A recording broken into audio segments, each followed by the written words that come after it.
Welcome back. So today we are going to learn one of the most important data structure in the computer science, that is linked list. So linked list you might have heard about this, right? So first I want to explain like why linked list needed actually, why it was invented. Because if you don't know the answer to this question, then linked list will always feel difficult.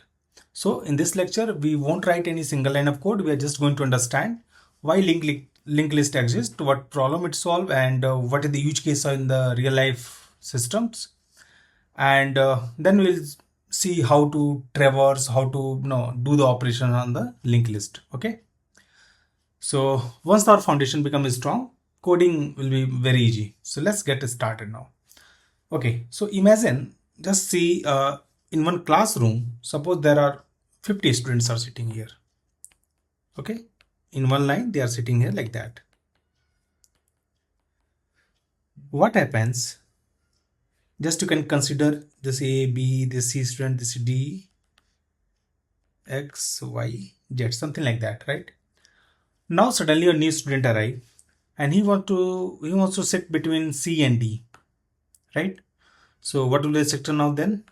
A, B, C, and suppose this is double Z is the new guy who is coming, and this is the D, C, D, A, B, right? I have to create one place here for this, right? Because everybody after C, they have to shift Y one place. Means D moves, E moves, I, J, every letter is going to be shifted by one. Okay. So this is exactly what happens in the array also. Hope this makes sense, right? So problem is that, let's visualize the problem of the array. So suppose numbers are there 10, 20, 30, 40, 50. I am going to insert 25, one new number. So I have to do 10, 20, 25 here. Then 30 will be shifted by one place, 40 will be shifted by one place, and 50 will be shifted by one place. All these are going to be shifted by one place. Then I get the space here and I can insert 25 here, right? So to make a space, I have shifted these three items. So just think, larger the array becomes, the more expensive this shifting operation is going to happen. Now imagine like database is storing millions of records, right? And constant shifting become a problem then. So this is one of the reasons why linked list was introduced. Okay, so even I can take one analogy also, like imagine you're you are doing something, some function where you are organizing like a train. So instead of fixing all the compartment together permanently, every compartment knows only one thing. Okay, I'm going towards the solution now. You might have seen the train. So in the train, the compartments are connected like that, right? So one compartment is knowing only about the next compartment. It doesn't know this, it doesn't know back. Fine. It's know only the next compartment. So if you ask for this node, who is the next compartment, it can tell you this is the path, go, and wherever this is end, that is the next compartment. So if a new compartment arrives, so what you do, you have to simply connect it. Means one new component, suppose one new is coming, then what happens? Suppose I have to insert here, this will be same. Now only this connection I have to make with the new, and new will again pointing to the previous next one, right? Rest will be same. So these three I didn't shift, simply I change the connection points. No shifting route, no rearranging, no moving hundreds of compartment, right? So this is the base of the linked list concept. Okay. So each coach, in this case, each coach stored two things. One, it's passenger data. In this context, I'm talking, and next coach address and next coach number, whatever it is. Some reference should be there. Okay. So this is the basic of the linked list. So a linked list is a collection of nodes or compartment, you can say, and each node contains two things. One is the node's data and second is the reference to the next node.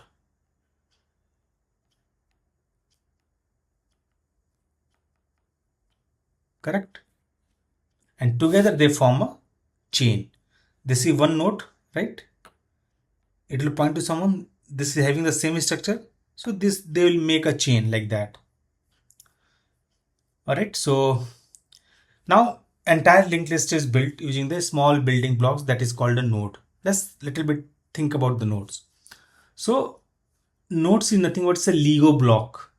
By joining the Lego games you might have seen. So by joining this multiple block together, we can create a larger structure, right? Right. So same structure will be there like that. Here I'll be having the data. Here I'll be having the next pointer or address pointer. So this is the data of this node. Node, suppose this is N1 node. So data is this, but N1 is pointing to the next node that is here and address is here, right? Now there is one concept called head in this. So imagine somebody blindfold you and drops you in a city. How you find your house? You need the address, right? Similarly, linked list also needs a starting point, a starting address. And that starting pointer is called head. Because you are making a chain here, right? If I put you here, you don't know how many nodes are behind this. Because you always need a start point, right? So this start point is nothing but this is called head. Okay. So similarly, just like in house there is a head, that is starting point. Similarly, in the linked list also we need a starting address, and that starting pointer is called head pointer. So whenever you draw the picture now, we'll start like that. Head will point to the starting node, then rest is same. This is N1, this is N2, this is N3 node, and it will go on, right? Okay. One case I am going to discuss now. You understood this, right? Now suppose you lost your head. Means where head pointer somehow in the code is lost. Then what will happen?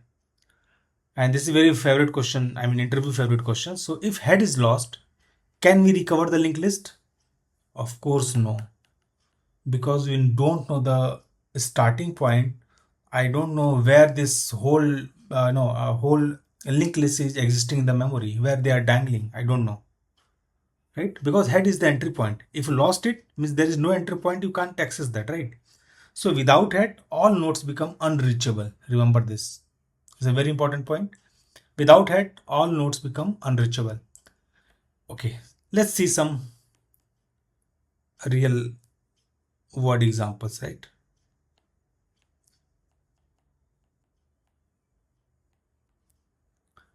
All right.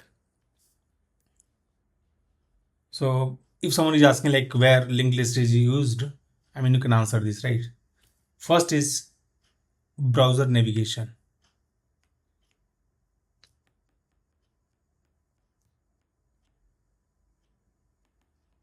Browser navigation.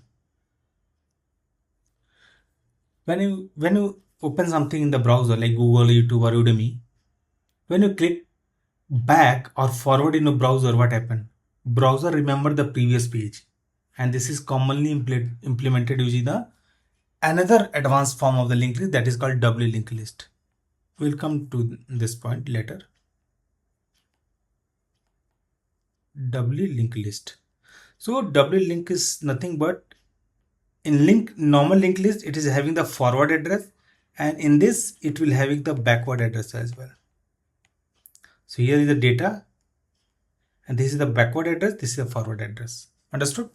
So W link is used to keep the forward and back of the page in the browser. So that's why it's no like if someone is clicking on the back where it has to go. Understood? Okay. You might be love to hear the song in the mobiles, right? Like Spotify or Ghana.com, something like that. When you create your playlist, what happened in that? One by one, you are playing the song. How it is coming? Know that okay, after first song, second song has to be played. It's again the linked list case. Your each and every song is having the next address of the song. Understood? So in this way, it moves forward, and backward it is moving. Then again, it is implemented using the linked list, double linked list, right? So so this is the use cases which I might have seen in multiple places. One more and very important, I'll discuss this separately also. A separate video I'll make it. LRU cache. So caching mechanism, you know that we normally use in the Redis is a one caching mechanism. Okay. In database also some database caching is there. Okay. And some other browser level cache also there. Okay.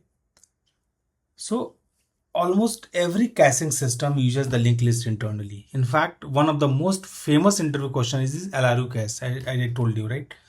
Because it's a combination of what?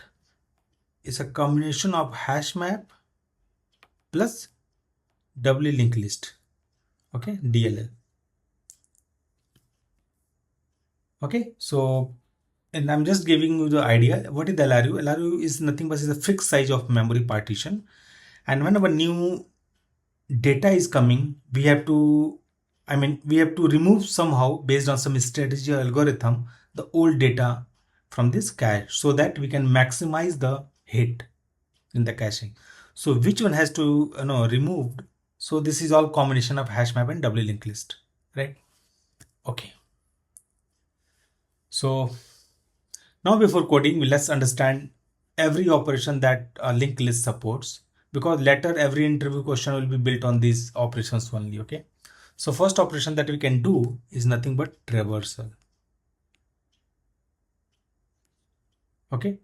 So like suppose one number is written like that, 30 pointing to 40, 40 pointing to 50. So if you're going to traverse these nodes, so like first you will visit the 10, then 10, after 10 you will move forward towards 20, then 30, then 40, then 50, because your pointer will take you over there. Okay. This is a traversal or printing. Second operation could be like insert.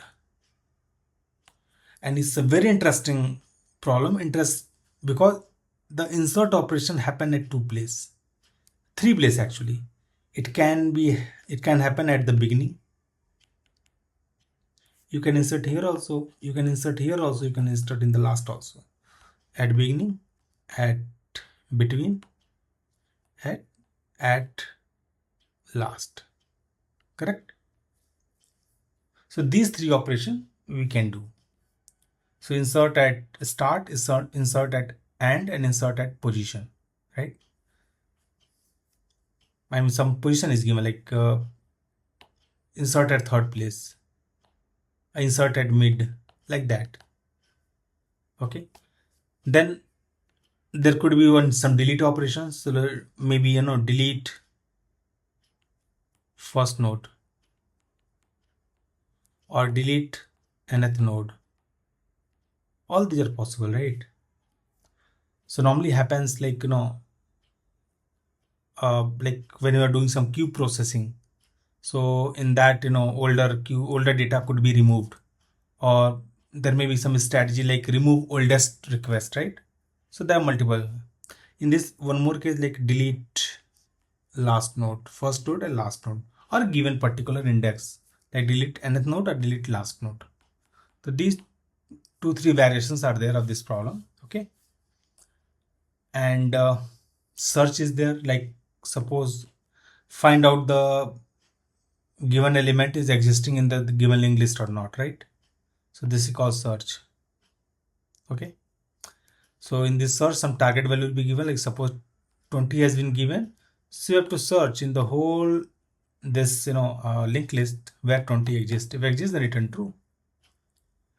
So just remember one thing from today lecture, that Never break an existing link before saving the next node, because once the link is lost, the remaining linked list may become unreachable.